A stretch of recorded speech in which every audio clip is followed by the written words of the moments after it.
Hello friends, मैं एक video बना रहा हूँ। बेसिकली इसमें मैंने दिल्ली, जिम कॉर्बेट, नैनीताल, देहरादून, मसूरी, हरिद्वार, ऋषिकेश इन जगहों की जानकारी दी है। सबसे पहले हम दिल्ली घूमने गए थे। वहाँ पर हमने Rashtrapati Bhavan, parliament, India gate और कुतुब मीनार देखा। आप देख सकते हैं कुतुब मीनार जो है ब्रिक से बनी हुई एक काफ़ी ऊंची इमारत है। इसकी हाइट तकरीबन 240 फीट है। 833 साल पुरानी ये इमारत है। उसको 1192 एडी में कुतुबुद्दीन ऐबक ने बनाया था और 13वीं सेंचुरी में इल्तुतमिश ने इसमें और 3 मंजिलें ऐड की थी। और ये यूनेस्को वर्ल्ड हेरिटेज साइट्स में से एक साइट है। आप ये लोह स्तंभ देख रहे हैं, ये तकरीबन 1600 साल पुराना है। फोर्थ सेंचुरी एडी में ये बनाया था। आप रेड फोर्ट में अगर आप जाएंगे तो यहाँ आपको छत्ता बाज़ार देखने को मिलेगा। छत्ता बाज़ार में आप कपड़े, ज्वेलरीज, एंटीक्स, आपको काफ़ी क्रॉकरीज, आपको इस तरह से काफ़ी सामान यहाँ पर आपको मिलेगा। और आप यहाँ पर म्यूज़ियम है वो ज़रूर घूमें।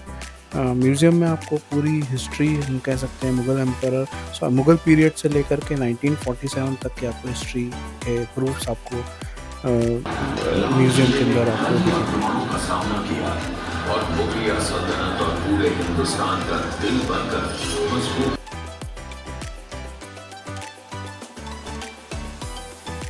शाहजहाँ ने इसे तकरीबन 1638 में बनाया था। इसको रेड फोर्ट को बनने में 10 साल का समय लगा था। यह भी यूनेस्को वर्ल्ड हेरिटेज साइट का ही में से ही एक है। 254 एकड़ में फैला है और 200 साल तक जब मुगल्स ने रूल किया तो हम कह सकते हैं इसी जगह को कैपिटल बनाया था। और यहीं पर कोहिनूर डायमंड भी था, जो जब 1857 में ब्रिटिशर्स ने जब कब्ज़ा किया तो उन्होंने उस कोहिनूर डायमंड को भी ले लिया।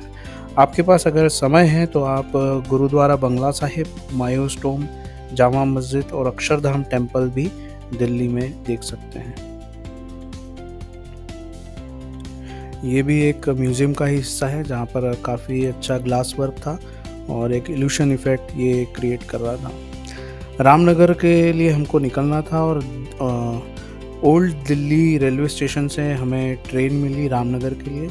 और रामनगर हम पहुँचे रात में, एक नाइट स्टे किया और सुबह हम 5 बजे हमने हमारी जर्नी जो है सफारी के लिए हम निकल गए और एग्जैक्टली हम 5:30 बजे हमने हमारी सफारी जो है शुरू की थी।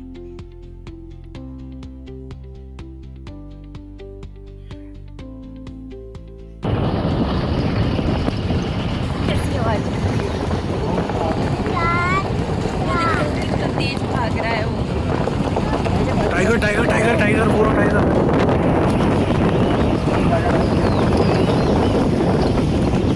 वो टाइगर टाइगर टाइगर टाइगर वो रहा आ गया।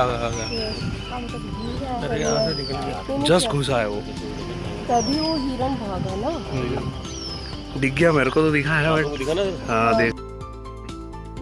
टाइगर की एक खैर हमें काफ़ी कम समय के लिए टाइगर हमें दिखा, एक छोटी सी झलक हमको टाइगर की दिखी थी। जिम कॉर्बेट जो है ये ब्रिटिश इंडियन हंटर थे। जिम कॉर्बेट, उन्होंने इस पार्क को बनाने में बहुत महत्वपूर्ण भूमिका निभाई थी, इसलिए इस पार्क का नाम उनके ही नाम पर जिम कॉर्बेट नेशनल पार्क रखा गया है। यह 1936 में इसकी स्थापना हुई थी। यह इंडिया का पहला नेशनल पार्क है और प्रोजेक्ट टाइगर की शुरुआत भी इसी नेशनल पार्क से हुई थी।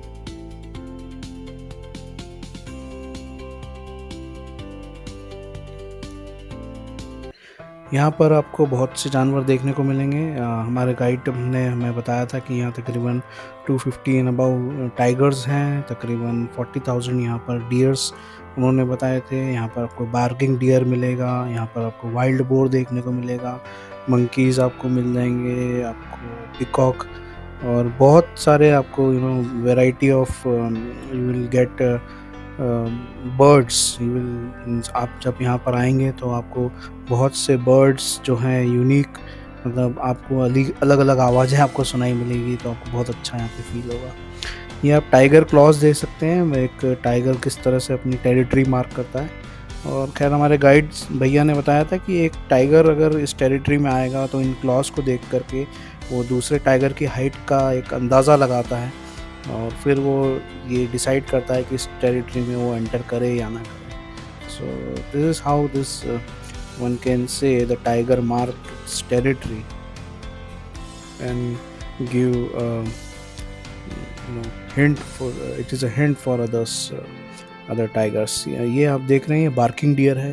ये हमेशा अलोन रहता है, ये झुंड में रहने वाला जानवर नहीं है और ये काफ़ी तेज़ और फुर्तीला होता है, तो जिसके कारण ये शेर इसका शिकार भी कम कर पाता है। आप अगर आपके पास समय हो तो आप जिम कॉर्बेट के अलावा यहाँ पर एक गर्जिया देवी टेम्पल है, आप वो विज़िट कर सकते हैं। एक धनगढ़ी म्यूज़ियम है, वो काफ़ी अच्छा म्यूज़ियम है, आप वो भी देख सकते हैं। और रानी खेत भी पास में ही है, तो अगर आपके पास समय हो तो आप ये भी इन जगहों पर भी आप विज़िट कर सकते हैं। हमने इसकी ऑनलाइन बुकिंग की थी और 3500 रुपये हमने सफारी परमिट के पे किए थे और 2800 रुपये, क्योंकि बिजरानी जोन जो है वो पास में ही पड़ता है, तो इसलिए हमें सिर्फ 2800 रुपये इसके जिप्सी के पे करना पड़ते। बाकी दूसरी जोन जो होते हैं वहाँ पे आपको तकरीबन 3500 के अराउंड पे करना पड़ता है। यहाँ से हम फिर नैनीताल के लिए निकल गए थे। हमने कैब के थ्रू 60 किलोमीटर ही है जिम कॉर्बेट से, तो सॉरी रामनगर से, तो आप नैनीताल पहुँचेंगे। यहाँ पर हमने जो हमारा होटल था, यहाँ से पूरा नैनीताल का एक बहुत अच्छा व्यू आप देख सकते हैं, यहाँ पे दिख रहा है। और नैनीताल जो है इसको लेक डिस्ट्रिक्ट ऑफ इंडिया भी कहते हैं, और क्योंकि ये जो झील है ये एक इंसानी आई, एक ह्यूमन आई जो है आँखों की तरह दिखती है, उसके कारण ही इस जगह का नाम नैनीताल पड़ा है। यह 6837 फीट की ऊंचाई पर है और यहाँ पर जो नैना माता मंदिर है, नैनी माता मंदिर, वो एक शक्तिपीठ है। आप देख सकते हैं बच्चे काफ़ी इस जगह को एंजॉय करते हैं, क्योंकि यहाँ पर काफ़ी प्राकृतिक रूप से काफ़ी एक अच्छा माहौल, अच्छा वातावरण आपको दिखेगा। यहाँ पर आप देखें कितनी बढ़िया सीनरीज आपको इस नैनीताल में दिखती हैं। यहाँ पर आप पैडल बोटिंग कर सकते हैं, आप शिकारा के थ्रू आप बोटिंग कर सकते हैं।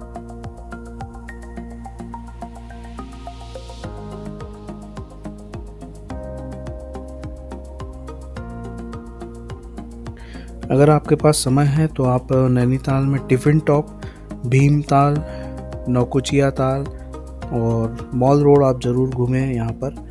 और यहाँ पर एक चिड़ियाघर भी है, जो उसमें भी आपको कुछ अलग वैरायटी ऑफ एनिमल्स जो आप नॉर्मली आपके जू में आपको नहीं दिखेंगे, यहाँ पे आपको दिख सकते हैं।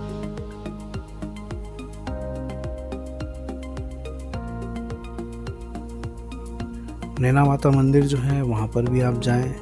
दूसरे दिन हमने लोकल साइट सीइंग की और उसमें हमने स्नो व्यू पॉइंट एक जगह है, वहाँ पर काफ़ी सारे एडवेंचरस एक्टिविटीज़ होती है, वहाँ पर हम गए। ये 360 डिग्री व्यू जो आप राइड देख रहे हैं, ये काफ़ी हाइट पर इससे आप जा कर के नैनीताल और उसके आसपास का 360 व्यू आपको मिलता है। तो आप ये राइड ज़रूर करें, अगर आप यहाँ आते हैं तो स्नो व्यू पॉइंट ज़रूर जाएं।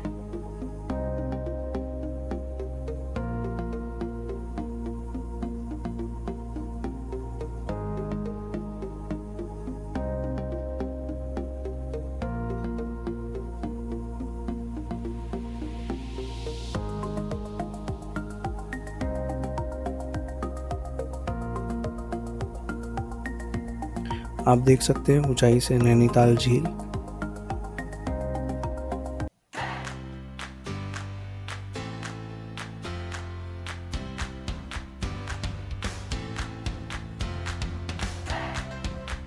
और ये पूरा सिटी जो है नैनीताल, यहाँ पे आपको और भी एक्टिविटीज़ करने को मिल जाएगी, जैसे कि अभी जाइंट स्विंग देख रहे हैं। इसके अलावा आपको कार डैश, जिप लाइनिंग, बच्चों के लिए यहाँ पे एक डायनासोर पार्क है, वो भी आप जा सकते हैं, बच्चों को काफ़ी यहाँ पर अच्छा लगता है।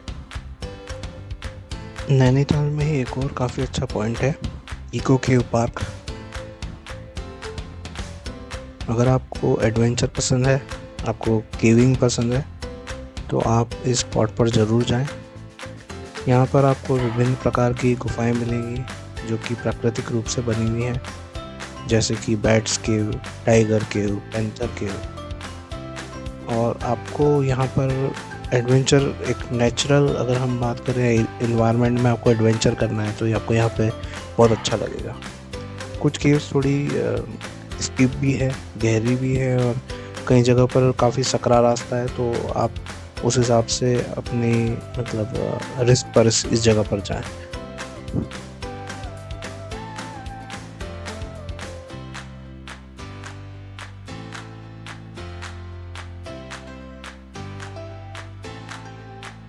नैनीताल में ही और भी जगह हैं जहाँ पर आप जा सकते हैं, जैसे कि नौकोचिया ताल। नैनीताल में ज़ू काफ़ी फेमस है, और नैनीताल में मॉल रोड में आप घूमें। नैनी देवी मंदिर आप ज़रूर से देखें, और काफ़ी आपको अच्छा फील होगा नैनीताल में। नैनीताल से हम जब वापस जा रहे थे तो रास्ते में हमें, जब हम काठ गोदाम जा रहे थे तो रास्ते में हमें एक मैन मेड वाटरफॉल था, इसको हमने रीच किया। काठ गोदाम में हम एक रात रुके और दूसरे दिन हम वाया ट्रेन देहरादून पहुँचे। देहरादून में हमारा सबसे पहला स्पॉट जो हमने घूमा वो सहस्त्रधारा था। ये बहुत ही अच्छा एक स्पॉट है, यहाँ पर नेचुरल वाटर फ्लो है, और आप ऊपर एक कह सकते हैं कि मंदिर है, और आप केबल कार के थ्रू ऊपर जा सकते हैं। आपको वहाँ पर भी काफ़ी अच्छा लगेगा। यहाँ पर चेंजिंग रूम और कपड़े आपको रेंट पर मिल जाएंगे। खाने की भी यहाँ पर काफ़ी अच्छी व्यवस्थाएं हैं, तो आप यहाँ पर 2 से 3 घंटे यहाँ पर गुजार सकते हैं, और अपने फैमिली के साथ बिल्कुल आपको यहाँ पर काफ़ी अच्छा लगेगा समय बिताने के लिए। नैनीताल में दूसरा अच्छा स्पॉट है रॉबर्स केव, देहरादून में दूसरा अच्छा स्पॉट है रॉबर्स केव। रॉबर्स केव हम जब गए थे तो यहाँ पर काफ़ी खैर भीड़ आपको दिख रही होगी वीडियो में भी, और यहाँ पर भी आप रेंट पर कपड़े ले लीजिए, क्योंकि आपको एक अंदर यहाँ पर गुफा में अगर आप जाते हैं, आगे चलते हैं, तो कई बार पानी जो है कई जगह थोड़ा गहरा रहता है, कमर तक आता है, तो यहाँ पर भी आप कपड़े रेंट वगैरह पर ले लें और अंदर तक आप जा सकते हैं। आपको यहाँ पर भी एक नेचुरल केव है, आखिरी में जाकर के एक झरना है, आपको यहाँ पर भी काफ़ी मतलब अच्छा एक्सपीरियंस होगा, एक न्यू एडवेंचर आपको यहाँ पर फील होगा। देहरादून जो है वैसे उत्तराखंड की कैपिटल है।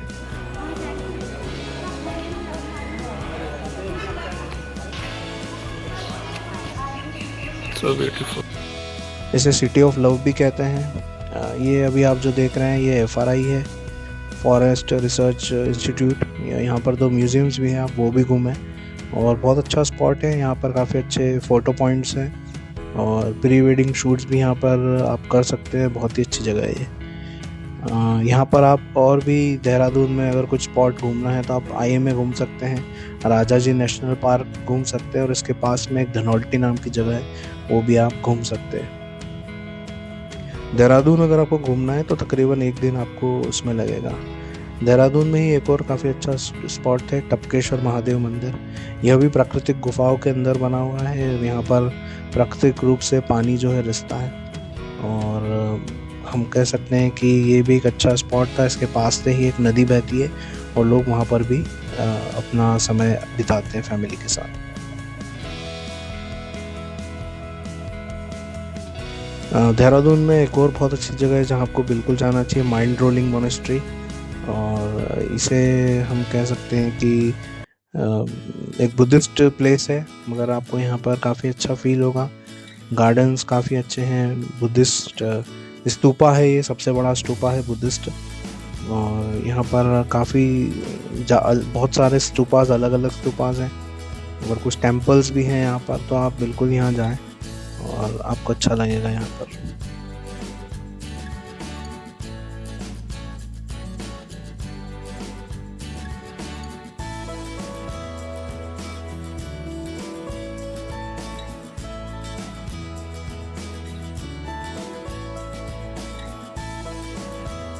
यहाँ पर समय का ध्यान दें, आप 3 बजे 4 बजे तक आप चले जाएं, क्योंकि 5 साढ़े 5 बजे बंद हो जाता है। अगले दिन हम मसूरी के लिए निकले थे, और मसूरी में अगर हम देखें तो क्वीन ऑफ हिल्स मसूरी को कहा जाता है, और यहाँ पर काफ़ी ज़्यादा जगह घूमने की। ये भट्टा फॉल है, ये काफ़ी फेमस जगह है। अगर आपके पास समय है तो मसूरी में जब आप जाएंगे तो रास्ते में ही पड़ता है।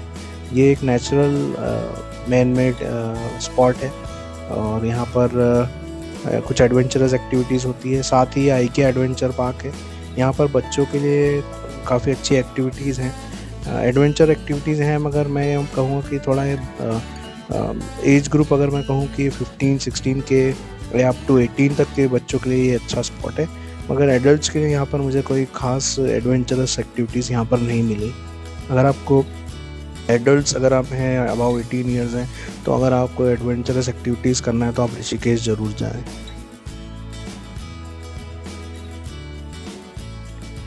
मसूरी में आप और भी अच्छी जगह हैं जैसे गन हिल, कैमल्स बैक, झारी पानी फॉल, क्लाउड्स एंड और भी आपको इस तरह के स्पॉट्स हैं जो मसूरी में आप घूम सकते हैं। ये एक और अच्छा स्पॉट है मसूरी में, दलाई हिल्स। यहाँ पर भी आप काफ़ी शांति आपको यहाँ पर पीसफुल आपको एनवायरनमेंट मिलेगा और थोड़ी चढ़ाई है यहाँ पर, मगर आप जब यहाँ पहुँचते हैं तो आपको काफ़ी अच्छा लगता है।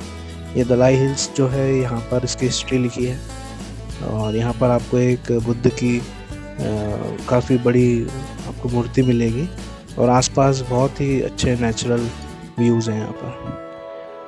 कंपनी गार्डन मसूरी का बहुत फेमस स्पॉट है। ये गार्डन जो है यहाँ पर बहुत ही वैरायटी के आपको फ्लावर्स मिलेंगे, बहुत अच्छे फ़ोटो पॉइंट्स मिलेंगे आपको। यहाँ पर आपको एनवायरनमेंट बहुत अच्छा रहेगा, टेम्परेचर बहुत अच्छा मिलेगा आपको और मतलब आप कह सकते हैं कि जो हम कह सकते हैं कि एक कश्मीर में जैसा फील होता है वैसा आपको नेचुरल यहाँ पर फील होगा। काफ़ी वैरायटी के फ्लावर्स हैं यहाँ पे, अच्छे फ़ोटो पॉइंट्स हैं और यहाँ पे बहुत अच्छा वैक्स म्यूज़ियम है, आप वो देख सकते हैं। ये एक नेचुरल झरना था या इस यहाँ पर लोग फ़ोटो खिंचवा सकते हैं और नर्सरी है यहाँ पर। साथ ही काफ़ी एंटरटेनमेंट के लिए काफ़ी अच्छे झूले वगैरह भी यहाँ पर हैं। तो आप कंपनी गार्डन ज़रूर जाएं अगर आप मसूरी घूमना जाना चाह रहे हैं तो।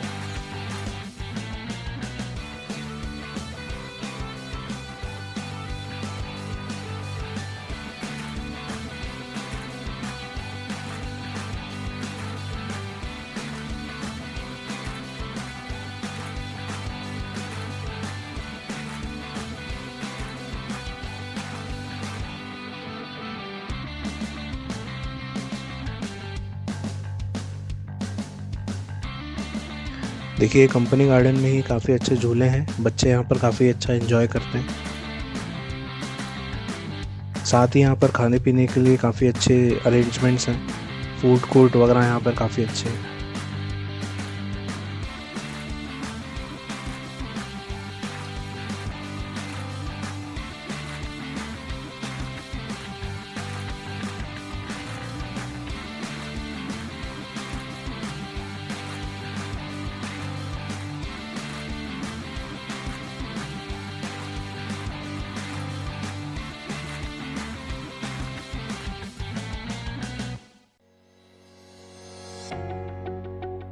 केम्प्टी फॉल मसूरी से थोड़ा आगे पड़ता है और प्राकृतिक झरना है। लोग यहाँ काफ़ी एंजॉय करते हैं, आप देख सकते हैं वीडियो के अंदर। यहाँ पर ही आपको रेंट पर कपड़े मिल जाएंगे, ट्यूब वगैरह मिल जाएगा और लॉकर वगैरह मिल जाएगा। तो आप यहाँ पर आएँ, बिल्कुल समय निकालें, यहाँ पर 1 से 2 घंटा आप बिताएं, बिल्कुल आपको काफ़ी अच्छा लगेगा।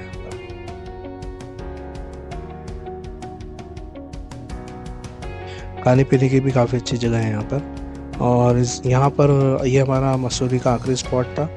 इसके बाद हमने देहरादून में स्टे किया और दूसरे दिन हम ऋषिकेश में गए।